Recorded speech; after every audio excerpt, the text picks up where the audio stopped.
ममता बनर्जी के खास कल्याण बनर्जी ने भी अब पलटी मार ली है। कल्याण बनर्जी ने भी अब ममता बनर्जी को तेवर दिखा दिया है। कल तक कल्याण बनर्जी खुलकर ममता बनर्जी के साथ खड़े थे, लेकिन अब कल्याण बनर्जी ने भी बगावती रुख अख्तियार कर लिया है। इसके साथ ही कल्याण बनर्जी ने ममता बनर्जी के भतीजे अभिषेक बनर्जी की पोल भी खोल दी है। कल्याण बनर्जी को कुछ दिन पहले ही ममता बनर्जी ने चीफ व्हिप बनाया था। ममता बनर्जी को कल्याण बनर्जी पर पूरा भरोसा था, इसलिए ही पार्टी में टूट की भनक लगते ही ममता बनर्जी ने काकोली घोष दस्तीदार को लोकसभा में चीफ व्हिप के पद से हटाकर कल्याण बनर्जी को बनाया, चीफ व्हिप का पद दिया था। लेकिन कल्याण बनर्जी ने अब सबसे बड़ा यू टर्न ले लिया है। वहीं कल्याण बनर्जी ने अभिषेक बनर्जी पर बहुत गंभीर आरोप भी लगाए हैं, जिसके बाद ममता बनर्जी और उनके भतीजे की चिंता बढ़ गई है। ऐसा लग रहा है जैसे बुआ ममता बनर्जी और भतीजे अभिषेक बनर्जी को छोड़कर ज्यादातर नेता टीएमसी के बागी गुट के साथ हाथ मिला लेंगे। कैसे अब कल्याण बनर्जी ने बड़ा बम फोड़ दिया है, बताते हैं आपको इस रिपोर्ट में। दर्शकों, पश्चिम बंगाल की सत्ता का 15 साल तक सिरमौर रही ममता बनर्जी और उनकी अगुवाई वाली पार्टी टीएमसी मुश्किल में है। एक के बाद एक नेता ममता बनर्जी और अभिषेक बनर्जी से किनारा कर रहे हैं। 60 से ज्यादा विधायक बागी हो गए हैं। दिल्ली में लोकसभा सदस्यों ने भी पार्टी में बगावत का बिगुल फूंक दिया है। मगर ममता बनर्जी और उनकी पार्टी के लिए सबसे बड़ा झटका अब कल्याण बनर्जी का ताजा रुख है। ममता बनर्जी ने जिन कल्याण बनर्जी को चीफ व्हिप बनाने के लिए 40 साल पुरानी सहयोगी काकोली घोष को पद से हटा दिया था, अब वही कल्याण बनर्जी भी बगावत का झंडा बुलंद करते हुए नजर आ रहे हैं।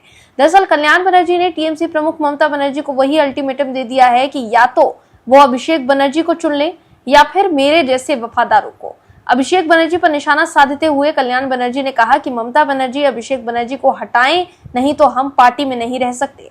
कल्याण बनर्जी ने अभिषेक बनर्जी के खिलाफ फर्जी हस्ताक्षर केस से भी खुद को अलग करने का ऐलान किया और कहा कि अभिषेक बनर्जी ने कभी भी मुझ पर भरोसा नहीं किया और आगे भी नहीं करेंगे। कल्याण बनर्जी ने कहा कि हम कल अभिषेक बनर्जी के केस के लिए तैयारी कर रहे थे और आधी रात मुझे ये बताया गया कि वकील बदल दिया गया है। अपनी नाराजगी जाहिर करते हुए कल्याण बनर्जी ने कहा कि ये बहुत ही अपमानजनक है, मुझे डस्टबिन की तरह ट्रीट किया गया। अभिषेक बनर्जी को वरिष्ठों का सम्मान करना नहीं आता। इसके अलावा कल्याण बनर्जी ने अभिषेक को घमंडी व्यक्ति भी बताया और तल्ख अंदाज में ये कहा कि वो है कौन।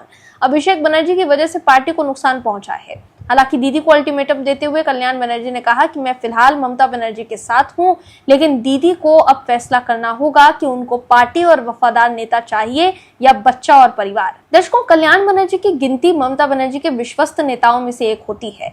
पश्चिम बंगाल चुनाव में हार के बाद कल्याण बनर्जी कई अहम मामलों में कोर्ट के भीतर भी टीएमसी से जुड़े मामलों की पैरवी करते नजर आए हैं। फर्जी हस्ताक्षर से संबंधित जिस केस में अभिषेक बनर्जी भी आरोपी हैं, उस मामले में भी कल्याण बनर्जी ही वकील थे। लेकिन अब जिस तरह से कल्याण बनर्जी ने ममता बनर्जी को अल्टीमेटम दे दिया है कि या तो अभिषेक बनर्जी को चुने या उन्हें, ऐसे में साफ है कि ममता बनर्जी के लिए अभिषेक बनर्जी को छोड़ना मुश्किल है, क्योंकि अभिषेक बनर्जी ममता बनर्जी के लाडले भतीजे हैं।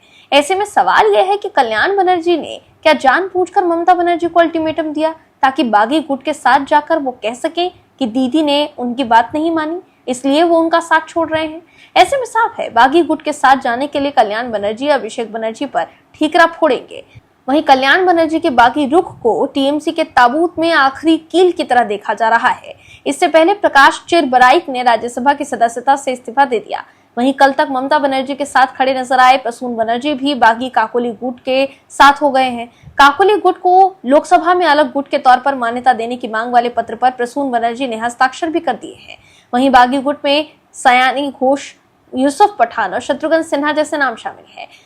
वहीं सोनिया गांधी और ममता बनर्जी की मुलाकात के बाद राजनीतिक गलियारों में चर्चाएं शुरू हो गई थी कि कांग्रेस नेतृत्व ने टीएमसी के कांग्रेस में विलय का प्रस्ताव रखा है, लेकिन कांग्रेस ने उन सभी खबरों को सिरे से खारिज कर दिया है जिनमें दावा किया गया था कि सोनिया गांधी और ममता बनर्जी की मुलाकात के दौरान टीएमसी के कांग्रेस में विलय पर चर्चा हुई।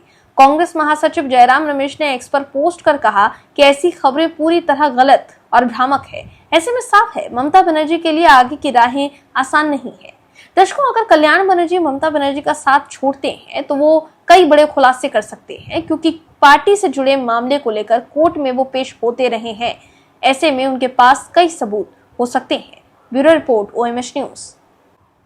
आप दर्शकों से विनम्र निवेदन है कि चैनल को सब्सक्राइब जरूर करें